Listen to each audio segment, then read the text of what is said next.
اللہ ونضع الموازین القسط. پہلی روایت میں بتایا تمام اعمال کا مدار نیتوں پر ہے. آخری بات میں بتایا قیامت کے دن اعمال کا وزن ہوگا. یہاں جس عمل میں جو نیت ہوگی اسی کے مطابق کل قیامت کے دن وزن ہوگا. امام غزالی نے فرمایا نیت وہ عظیم الشان عمل کا نام ہے جو بہت بڑے عمل کو انتہائی چھوٹا کر دے اگر نیت خراب ہے، اور اگر صحیح ہے چھوٹے سے عمل کو بھی نیت اس کو بہت بڑا کر دے. بطور مثال ہے بخاری شریف میں روایت ہے مسلمان بندہ کھجور کا دانہ دیتا ہے، اتنے اخلاص سے دیتا ہے، اللہ تعالیٰ اس کو احد کے پہاڑ کے برابر کر کے واپس کر دیتا ہے. نیت اگر ٹھیک ہے، اور اگر نیت ٹھیک نہیں ہے تو عالم، قاری، سخی، شہید منہ کے بل گھسیٹ کر جہنم میں چلے جائے.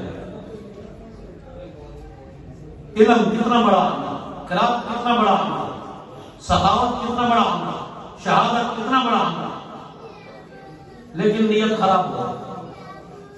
اس لیے گزارش ہے کہ اپنی نیتوں کو ہم ٹھیک کریں، نیت بالکل صحیح کریں.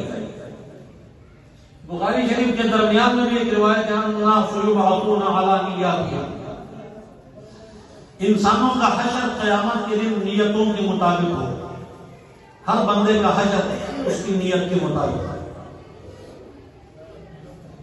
اپنے نیتوں کی ہم اصلاح کریں، اپنے جذبات کو ہم ٹھیک کریں، اپنے ارادوں کو درست کریں تاکہ ہمارا ہر عمل بھی قیمتی بنے. عجیب نکتہ، یہ جو کافر جہنم میں ہمیشہ رہے گا، یہ کیوں؟ ہمیشہ مرقات مشکات کی شرح میں ملا علی قاری رحمۃ اللہ علیہ لکھتے ہیں کافر جو ہمیشہ جہنم میں رہے گا نیت کی وجہ سے. دنیا میں مثلا 60 سال گزرا تھا، 70، 80، 90، 100. آپ لوگ توجہ رکھو خدا کے بارے.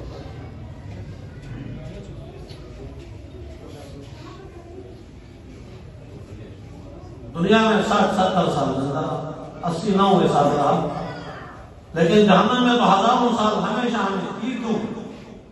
یہ اس لیے کہ اس کی نیت کی وجہ سے. اس کی نیت یہ ہے کہ جتنا زندہ رہے گا اتنا کفر پر رہے گا. اس کا ارادہ یہی تھا، اس لیے ہمیشہ کے لیے جہنم میں رہنا پڑے گا.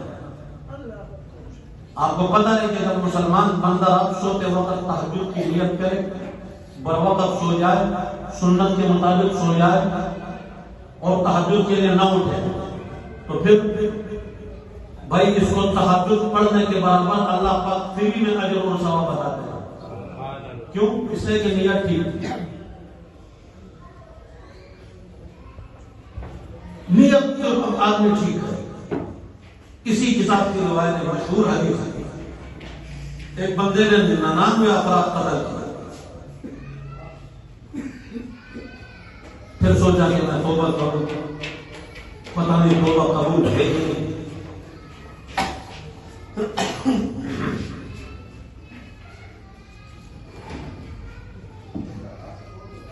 ایک عبادت گزار سے پوچھا میں 99 افراد قتل کر چکا ہوں، میری توبہ کا کوئی امکان ہے؟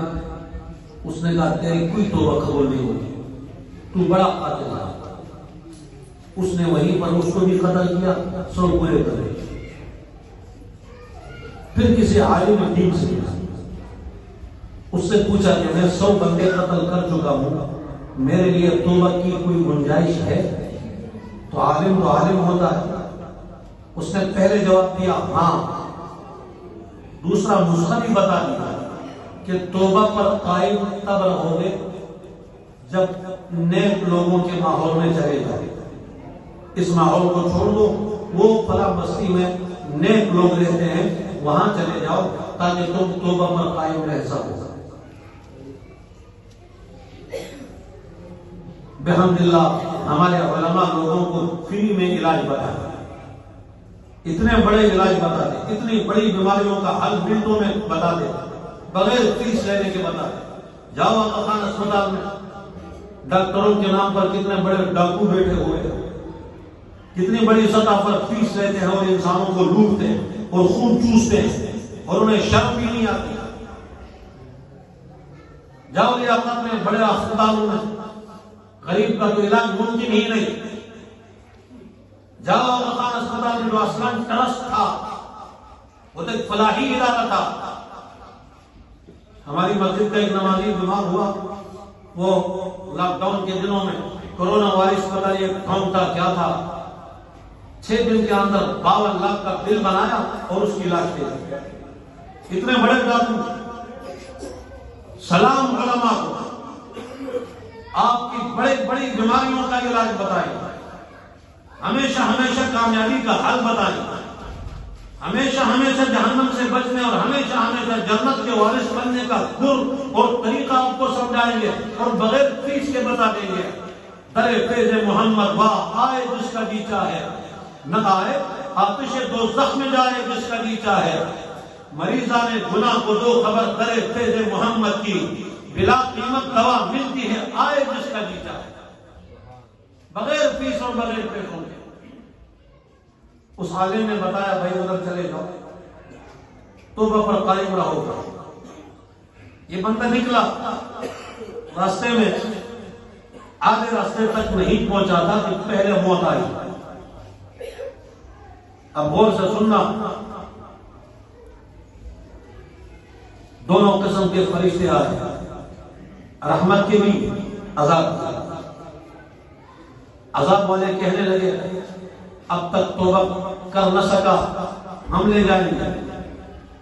رحمت والے کہنے لگے توبہ کی نیت سے آیا تھا، ہم لے جائیں گے. دونوں قسم کے فرشتوں کا مقدمہ خدا کی عدالت میں اللہ پاک کی طرف سے فیصلہ ہوا. صالحین کی بستی اور اس کا اپنا گاؤں، اس کی بستی اور اس بستی، اور یہ بندہ جو بیچ میں کھود ہوا ہے، حالانکہ اپنے گاؤں کا قریب تھا، اپنی بستی کا قریب تھا. اللہ نے فرمایا دونوں کی زمین، دونوں کا گاؤں کو ماپ لو، اندازہ کرو یہ بندہ صالحین کی بستی کا قریب ہے یا اپنی بستی کا قریب ہے. غور سے سننا، ابھی فرشتے آسمان سے روانہ ہوئے، فرشتے زمین تک پہنچے نہیں تھے. فرشتے اب زمین تک نہیں پہنچے، اللہ کا امر تکوینی نازل ہو چکا تھا زمین پر. خدا کا حکم پہلے پہنچا، فرشتے بعد میں آئے. اس بستی کو خدا نے حکم دیا قریب ہو جاؤ. اس بندے کی اپنی بستی کے متعلق حکم الہی آیا تھوڑا دور ہو جاؤ. فرشتوں نے جب ماپا، اندازہ کیا، یہ بندہ جہاں بیچ میں کھود ہوا تھا ایک بارش صالحین کی بستی کا قریب نکلا. خدا نے کرم کیا، رحمت والے فرشتوں نے بندے کو جنت دے دی.